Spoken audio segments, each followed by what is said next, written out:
Thank you, everyone. If you could all start to take your seats, please, and the usual caveat of could you please move down near the walls and leave lots of free seats by the aisle.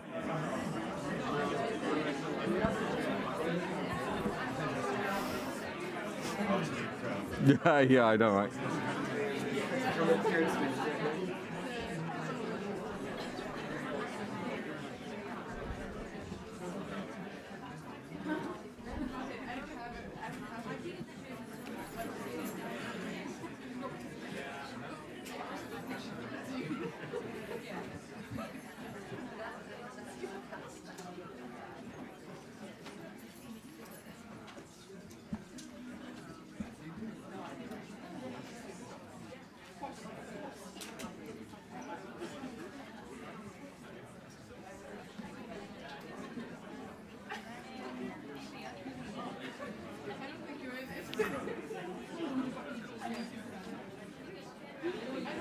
One minute.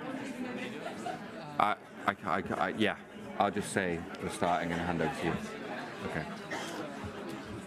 Okay, thank you, everyone. If you could take your seats, please. We're going to kick things off. I know it's been a long afternoon and lots of content. Thank you all for joining us. Again, over to you, Trevor. All right. Hello again. I hope people aren't sick of me yet. My name, again, is Trevor Timm. I'm Executive Director of Freedom of the Press Foundation, and really excited and looking forward to this panel, which is going to be talking about WikiLeaks and the over decade-long case against Julian Assange for publishing U.S. government secrets. We have a great panel with us today. I'm going to actually introduce them as they talk so that we can get into things a bit quicker. But I just kind of wanted to set the stage before we jump in because I'm sure a lot of people in the crowd are very intimately knowledgeable about this case, but there's probably others either here or watching online who may not know about the facts of the case. And I think the facts of the case are incredibly important because we have to remember this case started basically 15 years ago. And so there are people who are 30 years old that when these events happened, they were in middle school or high school. And at least in the U.S., Julian Assange is actually more notorious now for his publications of the DNC leaks during the 2016 election. But I think the most important thing to point out was that this case had nothing to do with the DNC leaks or anything involving 2016 at all. It all started back in 2009 and 2010 when Julian Assange received the Afghanistan war logs, the Iraq war logs, State Department cables, and other U.S. documents from whistleblower Chelsea Manning. And while there was always the specter of prosecution around this case, the charges that were brought against him, 17 of the 18 charges were under the aforementioned Espionage Act, which we're going to get into a little bit later. And for all of those charges, it was purely related to his conversations with a source, potentially asking for more information, receiving documents, and then publishing some of those documents. Of course, in other words, what journalists do pretty much every day. So the charges were brought in 2018 under the Trump administration, despite the fact that the Obama administration looked at charging Julian Assange under the Espionage Act, but concluded they could not without running afoul of the First Amendment. That obviously did not stop Donald Trump, but it also didn't stop the Biden administration from continuing the case, which we're going to talk about the conclusion of this case and the aftermath a little bit later. But so first, I want to introduce Rebecca Vincent from Reporters Without Borders. Rebecca is one of the most amazing campaigners for press freedom that I know and has worked tirelessly on this case for many years, including attending virtually all of the hearings over the extradition right here in London in person for many years. So, Rebecca, I want to start by asking you, Reporters Without Borders is one of the most respected press freedom organizations in the world, and obviously works on cases in many different countries. Why was it so important for Reporters Without Borders to speak out so vocally on this case, especially when, at least in some circles, I'm sure it was considered unpopular? Thanks, Trevor, and thank you so much for your kind words about our campaigning. And just to take a moment before we go into the ins and outs, campaigning works. That is the only reason we've had a positive outcome in the case this year, is due to the tireless efforts of others on the stage, many in the room, others around the world, and I mean campaigners, journalists, lawyers, everybody involved in different aspects of this. So we should be heartened, because this was not an easy case. We defended Julian Assange precisely because of his contributions to journalism and the dangerous implications his case had for journalism around the world and for global press freedom. So, although the means of his release were imperfect, I think pragmatically, it's probably the only solution that was possible in this political climate. It is still a victory for journalism and for press freedom, let me say that. But despite the fact that that was, not perhaps the ideal solution that some would hope for, it allowed for his release. But the way that he was targeted for nearly 14 years in and of itself had already a distinct chilling effect on, in particular, national security reporting around the world. So it would have been even more dangerous had this continued, had he been extradited to the US, had he been put on trial there. But it was the chilling effect, it was the signal that it sent to others around the world, and it was the precedent that could be set by the Espionage Act. And we should talk about that too, because that remains a threat to journalists, not only in the United States, but globally. So we defended Julian to defend journalism, to defend press freedom, to defend everybody's right to know around the world. And frankly, it was the most complicated case I have ever worked on, in the most complicated campaign, but it's often those cases that are worth defending the most. And to hold our democracies to account is also extremely important. When we're working on these issues around the world, including in many authoritarian countries, to hold our democratic governments to the same standards is incredibly important. Absolutely. So, as I mentioned, you were in the hearings pretty much the entire time. And again, for people who don't know, there was a years-long extradition battle where Julian Assange was in Belmarsh prison here in the UK. You visited him several times at the prison as well. I'm curious, from your perspective as somebody who went to these hearings, what did you think of the media coverage of those hearings, or maybe the lack thereof? And, can you explain why you think that there was sometimes a lack of support for protecting Julian Assange's press freedom rights? Good question, Trevor. I think first I'd like to just take on the facts around the hearings themselves, because something that might not have been obvious is how difficult it was to gain access to these proceedings. So I'm not a journalist. I'm an NGO observer when I go to trials like this, and I say this court, it was several courts, in fact, over a number of years in London. They did not want us there. We had to battle to get in. And I have never had that experience on any other case in any country context, including countries much further down our World Press Freedom Index than the UK. So that already sends a signal about the approach of UK authorities. You mentioned the prison visits as well. We had to fight quite a battle to gain access to him there too. Every time we came up against any sort of part of the British state here, it was very difficult to do our job. So although this was a US case, there was these issues here in the UK too. Getting into the hearings and monitoring them as I did, there were often journalists in attendance. This went on during the pandemic as well, so there were various restrictions at different phases. Actually, in some regards, that helped ensure more media access when remote access was provided to those outside of the country. In the appellate stages, that access was revoked to international journalists. You had to then be physically present in the UK even to access the remote hearings. But there were journalists who stuck with it, who reported diligently. The coverage was not always, towards the beginning, clear on the fact that this is about journalism, it is about press freedom. I felt around 2020, when the extradition proceedings started, that was a moment when a lot of the free expression community had taken a step back from supporting Julian for various reasons. we tried to cut through that in our campaigning, and part of that was bearing witness to the proceedings itself and talking about it, using our platform to make sure journalists and the public were informed on what was happening. But it was really important to correct a number of, I say, misconceptions. This is really important. There was a lot of misinformation and kind of misunderstandings, shall we say, about aspects of the case that resulted in many not supporting him as vigorously as maybe they would have if they were just considering the principles. So that was challenging as a campaigner. Almost everybody already, after all these years, had formed an opinion about Julian himself, about what this case was about long ago. But to correct things that people believed that sometimes weren't true or that were taken out of context, the US government worked really hard to make the case look like it was about things that it wasn't. So correcting all of that was extremely important. And the media, over time, I think, you could see at points when there were small victories in the legal case, when the reporting then sort of better identified what was at stake for global journalism. And towards the end, I think there was really vigorous support for him around the world, from anybody working in the free expression space, from journalists around the world, and then from governments such as Australia, which I think were game-changing. But I don't think it's a coincidence that when everybody came together, when there was more solidarity, allowed eventually for a solution.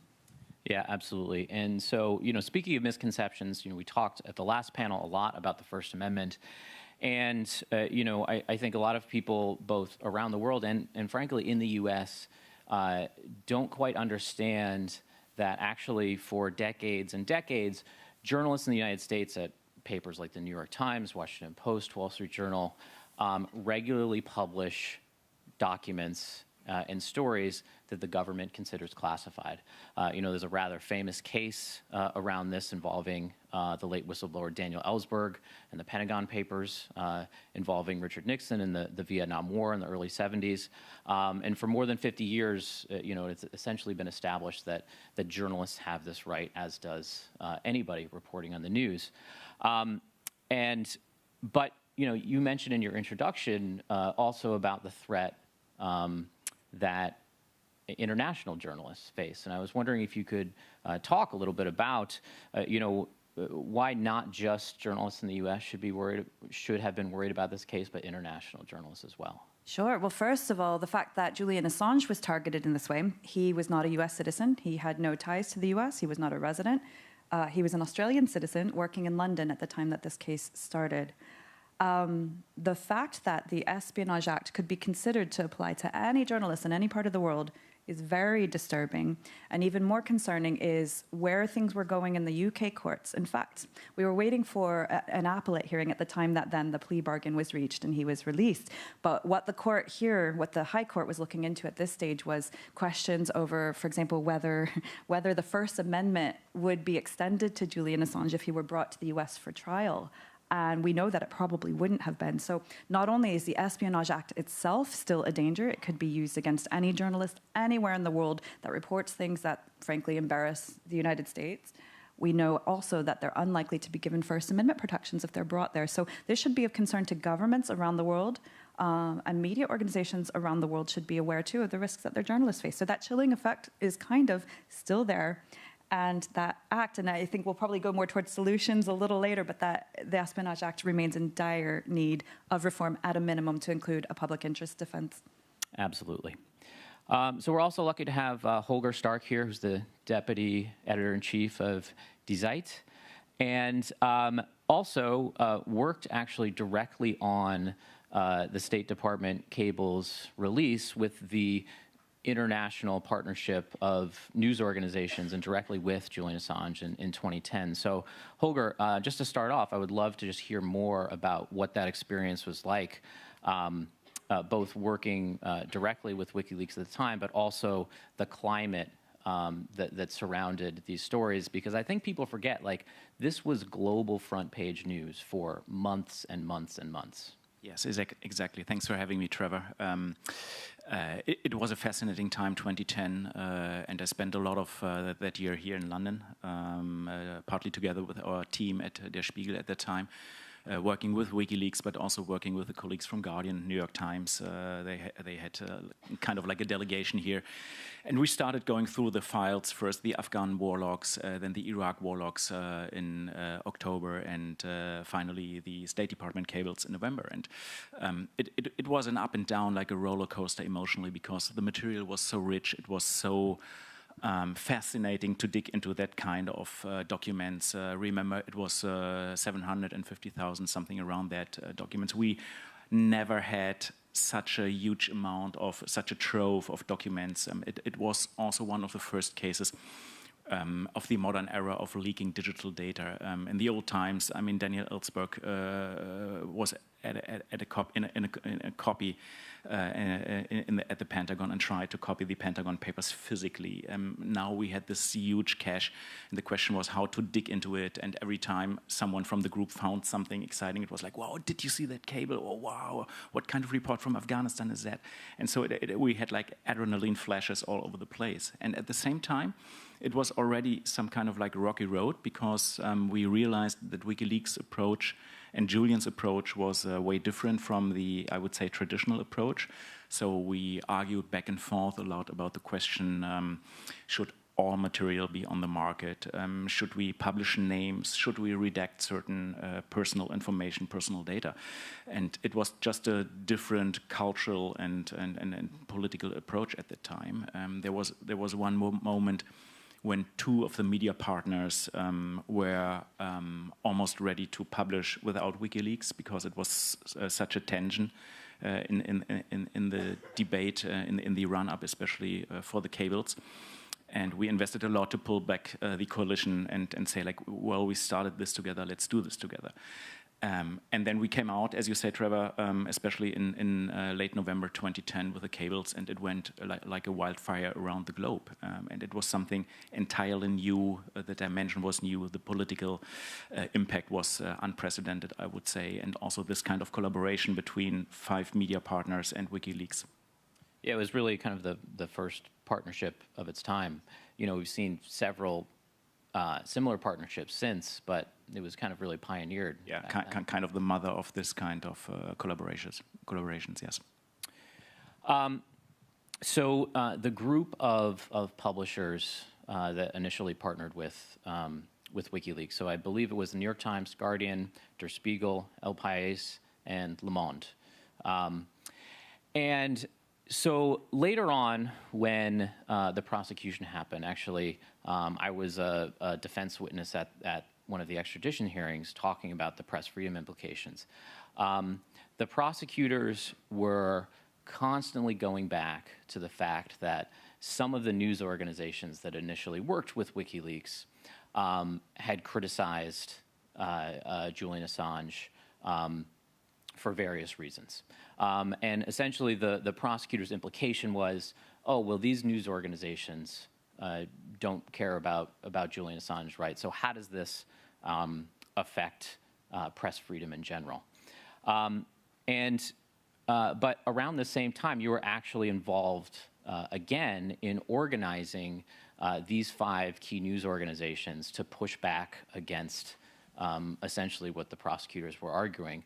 And this culminated in a letter that all 5 news organizations signed. And as somebody who has organized many letters, I can't even imagine how hard it was to get 5 global news organizations to agree on the same language. But I was hoping you could walk us through that process, and how difficult was it? It was incredibly difficult, and it took me several weeks to start that project. I found it from the beginning disgraceful that the publishers were very much open-minded when the material was on the table, and immediately joined the group in publishing that, and distanced themselves after Julian was arrested and then also indicted and prosecuted. I think it's not very courageous to take material and to benefit, to win awards, to have prestigious conference talks, and when it gets a bit tougher than to distance yourself and say like, well, this is the one guy and we don't have to do with him. And basically that was a kind of approach that many journalists in general undertook, and also these 5 news organizations. So I left Spiegel in 2017 and joined Die ZEIT. So for me, it was from the beginning kind of like a weird situation because I wasn't involved any longer. So I approached those 5 editors-in-chief without having any kind of mandate. That made it even more complicated. Some of them were very fast in agreeing and said like, yeah, that's a good point, we sign. So I drafted the first letter which called for the immediate release and drop of the charges against Julian. So I had like 3 and then pretty soon 4 out of those 5 together. I'm not saying who was not part of that group, but it wasn't this side of the Atlantic. So I dealt with that remaining member of the group, and it was like drafting a 2+4 diplomatic solution, ending the Ukraine war or something like that.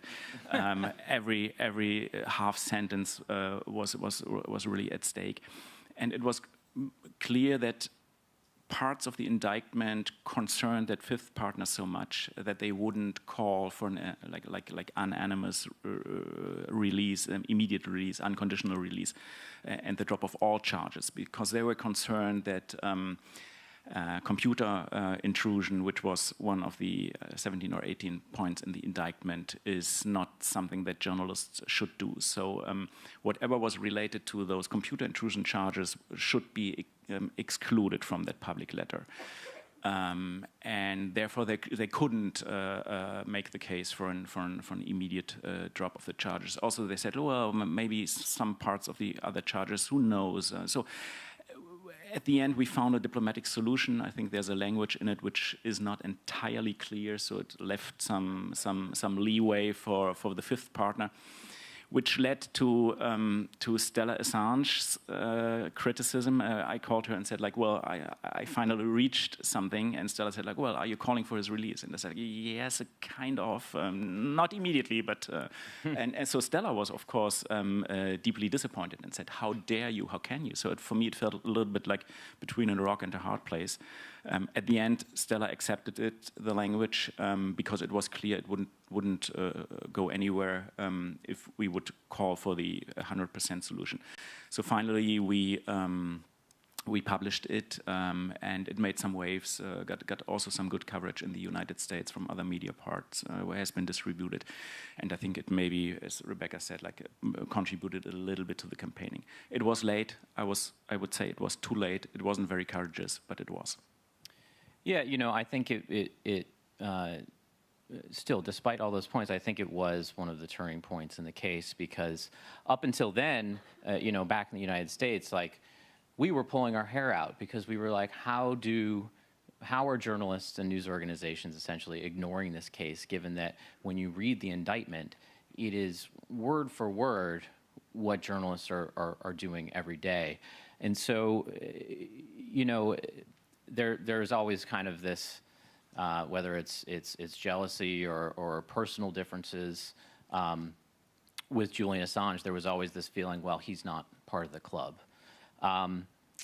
You know, so I was hoping you could speak to that unfortunate lack of solidarity, at least in the beginning, and how it potentially had made the case draw out and, you know, ultimately, at least a little bit, backfire on the journalists who refused to speak out.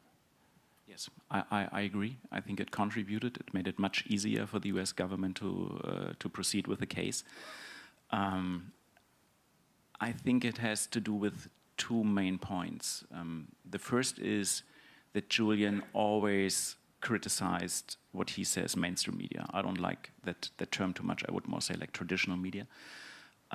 He, in the early days of WikiLeaks, said something along the lines of, I believe that most media must be destroyed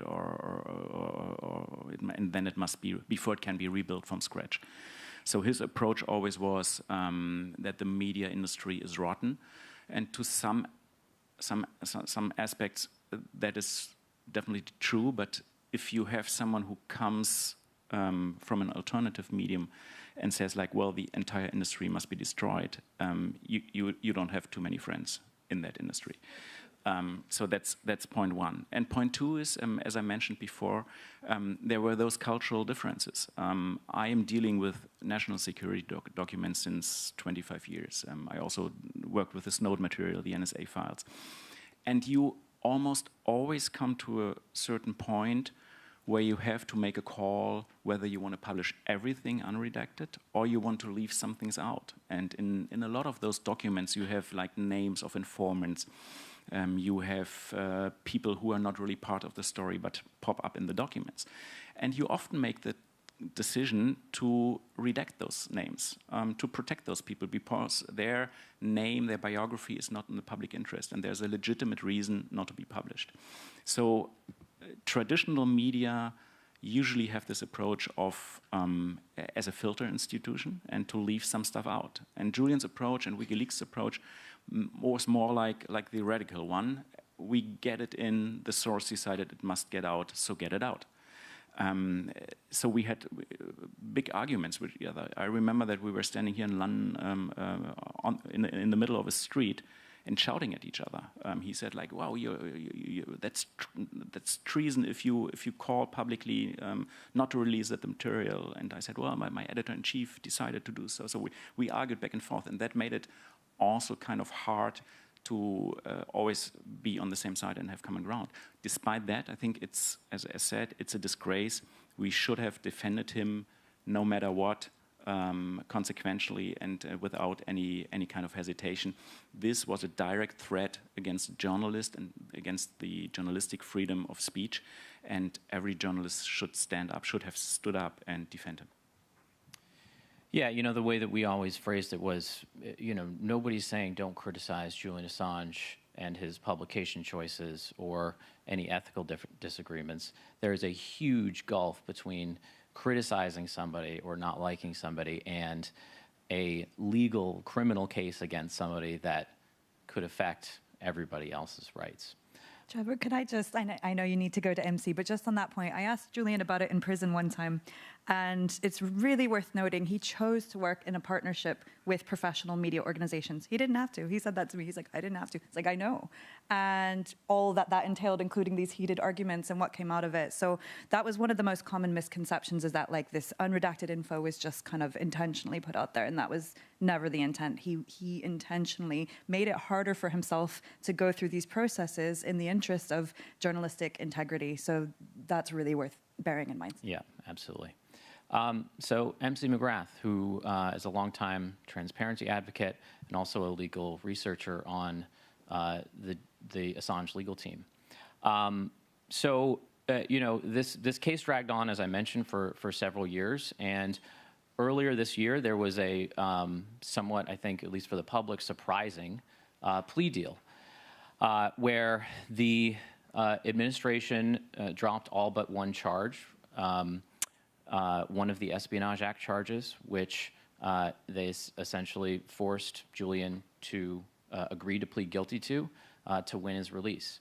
And so, MC, there was, you know, for 10 years we've been talking about the indictment and the legal case against Julian Assange.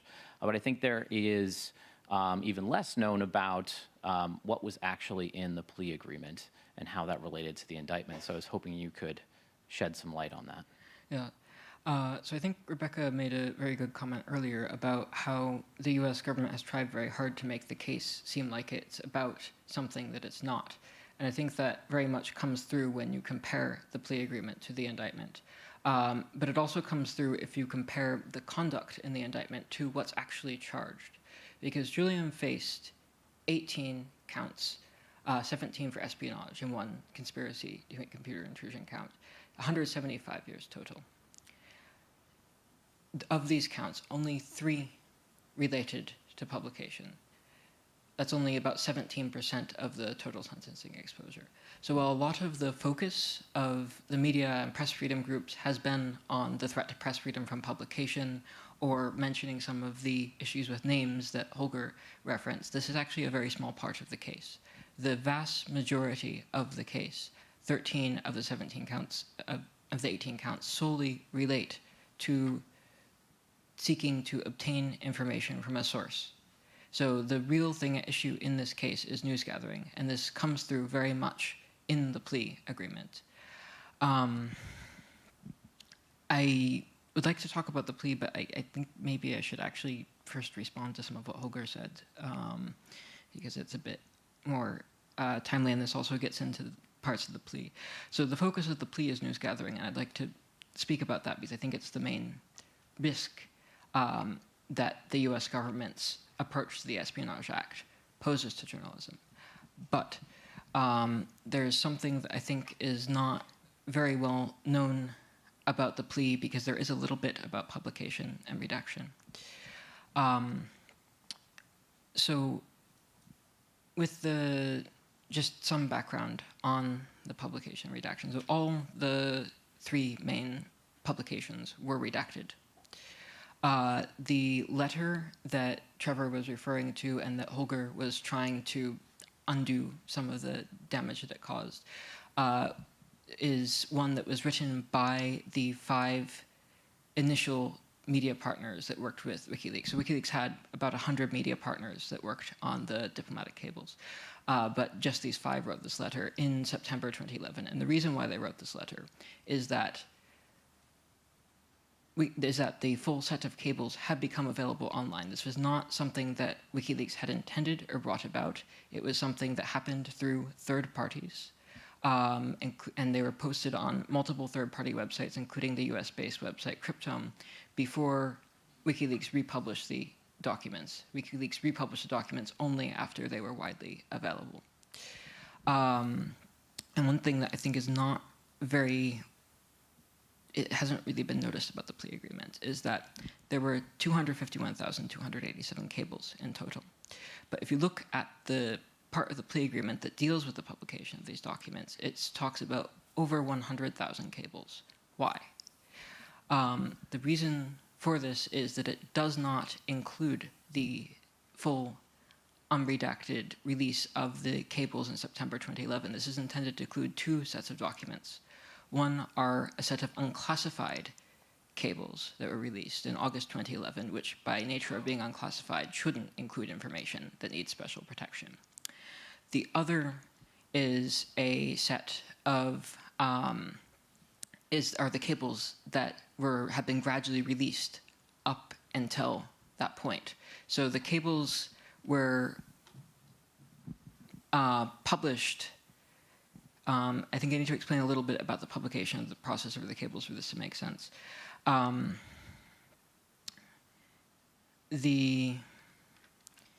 the second set of cables were those that the media partners had chosen to release, basically.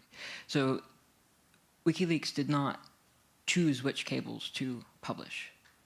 It worked with a coalition of nearly 100 media partners from all over the world who chose which cables related to their stories and published those cables simultaneously with the stories. The media partners also chose how to redact the documents, and WikiLeaks published the redacted documents with the redactions from the media partners. And this makes sense because they had media partners all over the world, and they were better suited to understand their local context and what should be redacted in those contexts.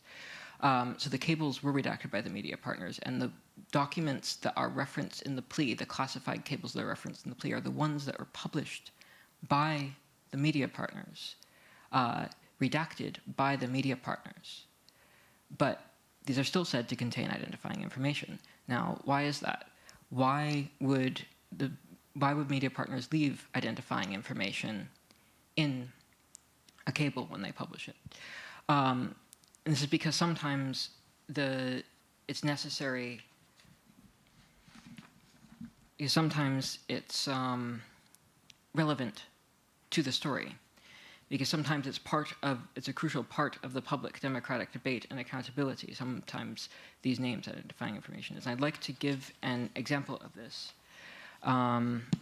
So this is a story that Der Spiegel published in 2010. It was co-authored by Holger.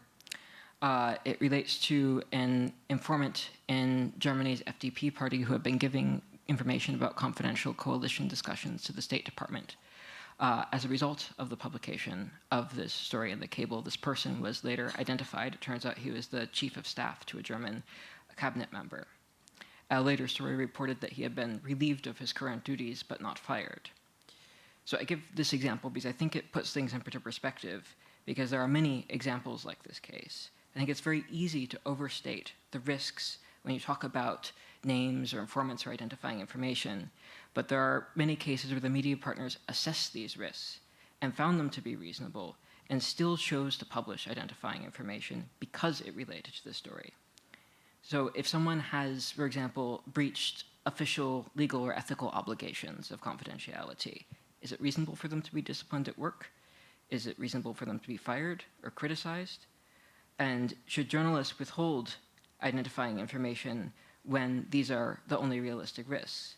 Or could it also be important that the public knows about situations where government officials have passed confidential information to a foreign state, and for those officials to be held to account?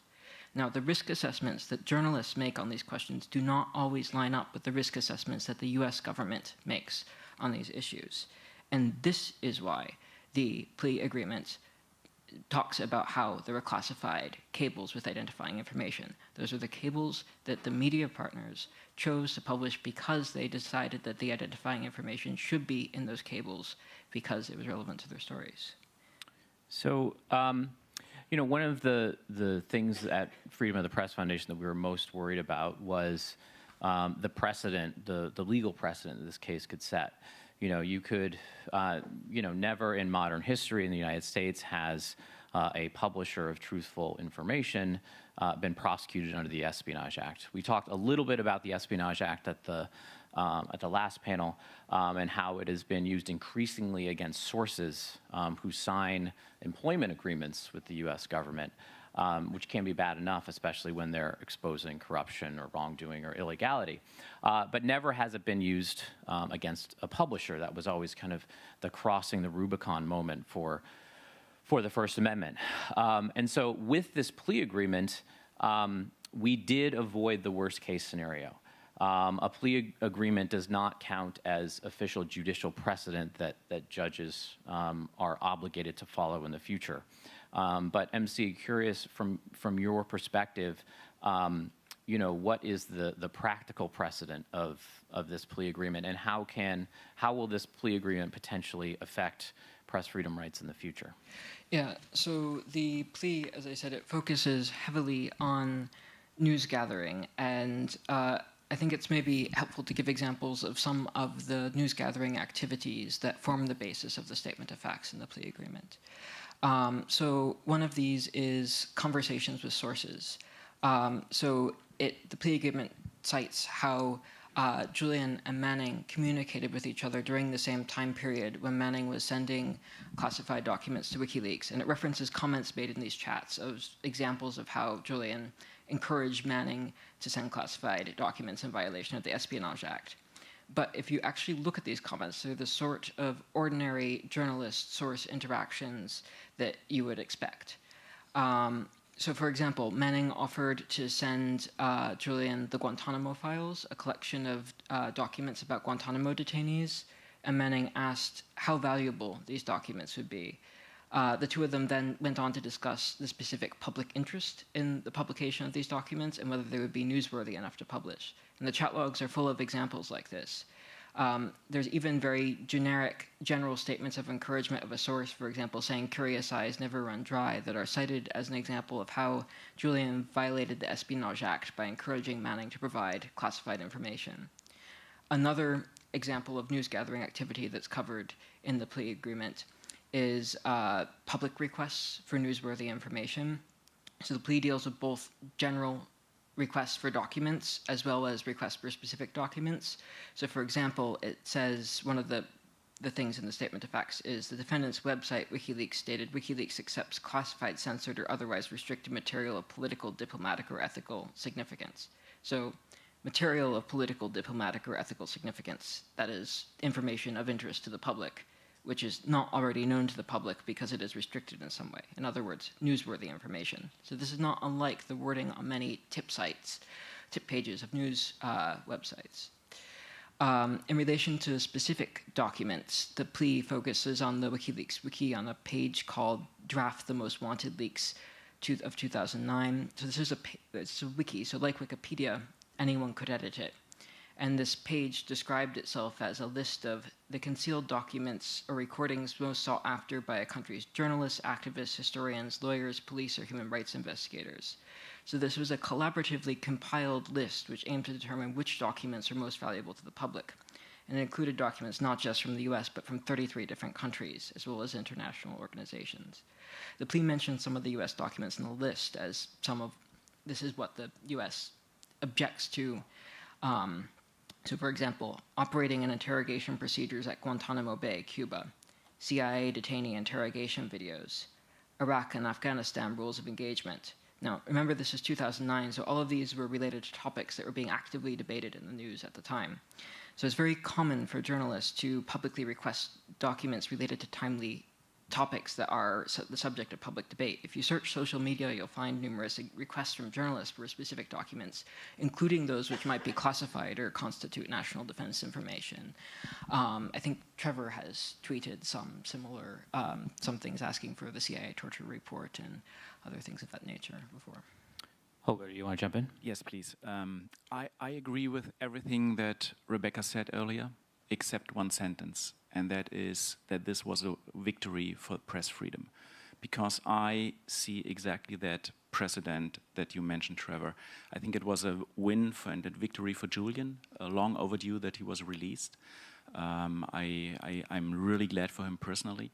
But I see this as a loss for the freedom of press. Because what we have standing here, what's written on paper now, is a deal where a publisher who did what publishers should do, obtaining information, going through it, and then publishing it, had acknowledged some guilt and was treated like a spy. And that's basically what it is.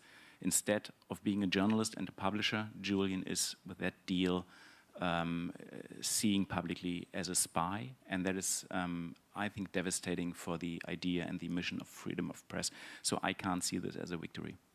Very well said. Can I respond to that? Sure. I don't disagree with you, but I still think on balance, two things make me still say that it's a victory. One is if he had been sentenced formally under the Espionage Act, there would be a, well, and I know some people hope that he would have been acquitted. We don't know what would have happened, but it could have set a very dangerous precedent that then would be actual judicial precedent in further cases. Also, it's really worth bearing in mind his state of physical and mental health. We feared he would not survive a situation of extradition, and Julian Assange being dead in a supermax prison in the United States would certainly have been a terrible blow for global press freedom and for journalism. So that's not only about his own well-being, that's about the even more devastating, chilling effect I think that would have been set. So no disagreement. Yeah. So we have to be out of the room at the stroke of 5. So I want to open this up to audience questions because I know we're going to have a lot. And please do keep your question very short so we can get to as many as we can. Thank you, Mike. Thank you. All right, folks, if you see me standing by you, I'm gently cueing you to please wrap up so we can get to as many people as possible. MC, what are the implications for us, those of us that we sign up as media partners across the world, and what we can do to fight or to contribute to the fight for this? It's hard to give a general answer for that. I mean, the media partners of WikiLeaks in general. Well, it's... Sorry, I'm not sure I have a great answer to this. I think there's...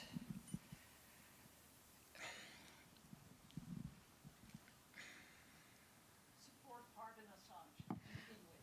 Well,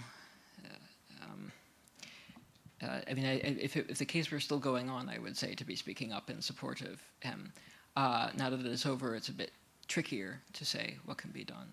I think that there are a number of things that need to be done to limit the extraterritorial reach of U.S. extradition requests. I'm not sure this is necessarily a task for the media partners, which is why I hesitate to say it in particular, but it's maybe something to think about. There's, for example, if there had been an effective espionage as a classical political offense. And here we have someone who the Council of Europe has declared to be a political prisoner, who's accused of a political offense. And if there were an effective political offense exception, it's possible that that might have blocked extradition. But the political offense exception in the UK is not effective. The courts say that they can't enforce it. The Home Secretary refuses to enforce it because it's not in the Extradition Act. So this is something that will have to happen on a country-by-country basis. But ensuring that there's not a way that that a foreign country can extradite people for espionage, for national security journalism, by saying national security journalism is a political, if you're prosecuting it, it's a political offense, we won't extradite for that. That needs to be legalized in an increasing number of countries. Other questions?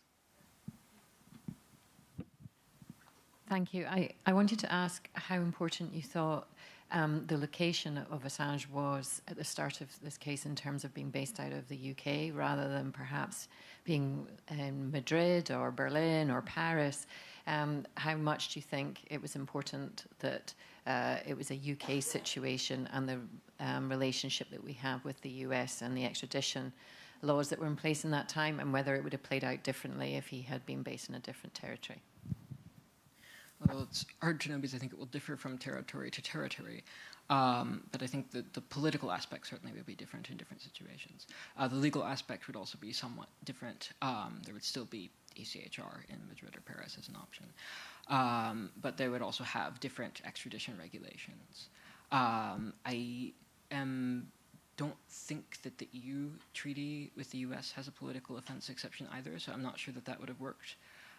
In the UK, there was actually one very helpful thing that did exist that may have blocked extradition. So the US was backed into a corner at the end of the case because the UK extradition law says that if you might be prejudiced at trial on the basis of your nationality, that you can't be extradited. And now the US prosecutors had said that the First Amendment doesn't apply to foreigners, which is a very disturbing prospect, that the Espionage Act can apply to a foreign journalist, but the First Amendment does not, and it is not a defense.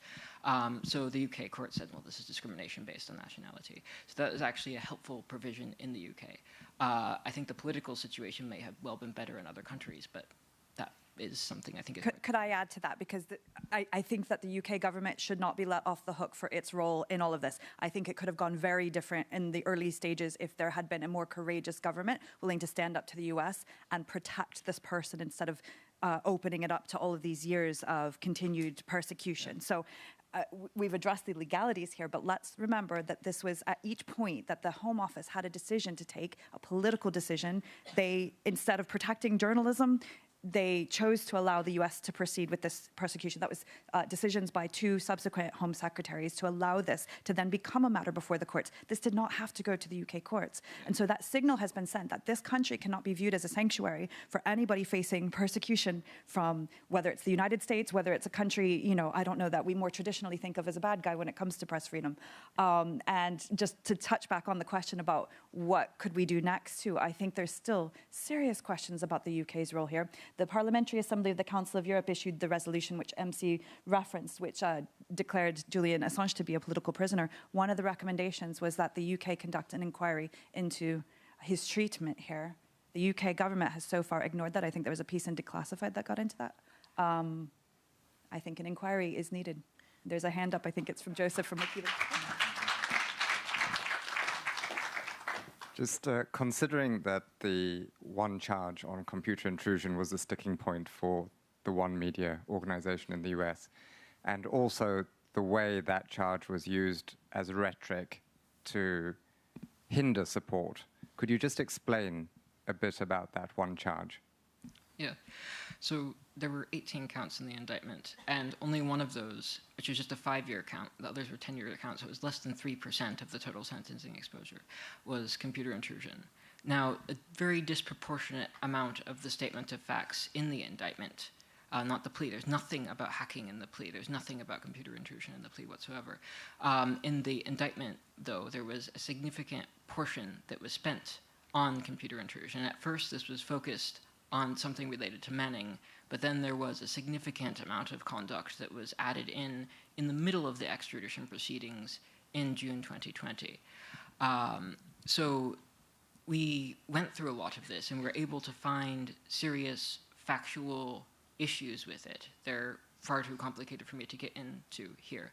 But we're very limited in the UK courts as to how you can contest factual issues with the indictment. So when the judges saw this case, they saw hacking, hacking, hacking. But really, if you looked at the counts, it was news gathering, news gathering, news gathering.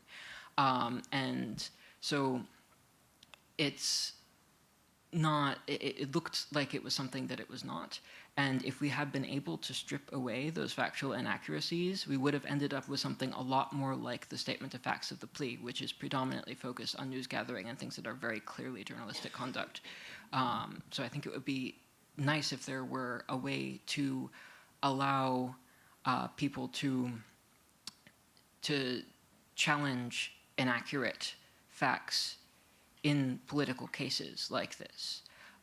So that there's a chance to pare it down to show what the case is actually about, because otherwise there's a risk of putting in misleading conduct. It's considered a matter for trial at the extradition stage, and then the person gets extradited for something that they shouldn't have been extradited for. And frankly, it was a very effective strategy by the Justice Department because, as MC said, it was one charge of 18, and the other 17 charges under the Espionage Act had nothing to do with the computer intrusion charge. Yet, in all of the Justice Department's press releases, they kept saying Julian Assange is a hacker, not a journalist. And what that did was, it meant that any time we were talking about the case, that was always, all the comments that we would receive from people who hated Julian Assange for one reason or another. There's no reason why we should be supporting him because he's a hacker, not a journalist. Yet, when you actually read the indictment, nothing could be further from the truth. And subsequent reporting after the plea agreement actually kind of laid out the fact that the Justice Department they explicitly wanted an Espionage Act conviction. They did not actually care about the hacking charge as much, and they held out, at least according to the Washington Post, for that Espionage Act plea agreement because they explicitly wanted it to apply to publishers. Just one thing to follow on from that. I think that one thing that's important about the plea is it has to be accurate. If you're pleading guilty to something, you need to say that the facts are accurate. So we were able to strip out a lot of the things that we had factual concerns about. But when you actually pare the case down, what's left? It's news gathering, predominantly news gathering in some publication. It's journalism, and it's very concerning that the US government theory of the Espionage Act is that these things constitute criminal conduct. Yeah, was there a point in time? Oh, okay. Was there a point in time when the U.S. government changed the Espionage Act to apply to people who are not American citizens or residing or living in the United States? The Espionage Act provisions that Julian Assange were charged under don't make a differentiation between citizens or non-citizens. The Espionage Act has a long and sordid history. It was originally drafted during World War I to go after war resistors, and it's written incredibly broadly, so that it essentially says anybody who is unauthorized to have national defense information with the intent to communicate it to another person is guilty under the law. And so that is actually so broad that it means that anybody who is holding a copy of the New York Times, let alone not even a journalist, just somebody who has a copy of the New York Times that has a classified document published in it, technically is violating the Espionage Act. And that's also part of the reason why, while there have been many times where the U.S. government has almost prosecuted journalists at the New York Times, they have had so far not been able to, because they were worried about the act being ruled unconstitutional, because if you read the plain language of it, it is obviously unconstitutional. And so, they saw an unpopular figure in Julian Assange who did not have a lot of support of journalists, and figured that maybe this is the chance. Maybe we can prosecute him and get it through the court system, and then potentially be able to use that against other journalists. Okay, we have time for one more question, if there's anyone else. Or we're done with questions. Oh, there's one more question right here. Perfect. Well, it's not so much a question, but I think we're still focusing on what Julian did and what not. And I think what's most important about his story is that this was a man who made a platform where you could get information that you couldn't necessarily get anywhere else. It was very clear, clean information. And this was so unwanted that the governments made up a lie of rape when there wasn't one. I think it's very important to realize that was lied. Then the media jumped on board and expanded this lie. Then there was this hacking lie. There were lies and lies, and the media went along with it. And it's thanks to, I think the turning point is thanks to Stefania Morizzi, who did a lot of FOIA requests, who did a lot of investigative journalism into the case. And then Nils Meltzer, as the UN rapporteur for torture, picking it up and making a book out of it. And that went round, and it proved that all of the things that were said against Assange were lies and fabrications. So I think for us as journalists, it's very good to recognize what the governments do. They lie, they block your financial accounts, they do lawfare, and the more they do it, the more important information you're giving. Unfortunately, we're going to have to leave it at that because we have to be out of this room in like 30 seconds. So, can we take 30 seconds to call on President Biden to pardon Assange? He's got 2 months.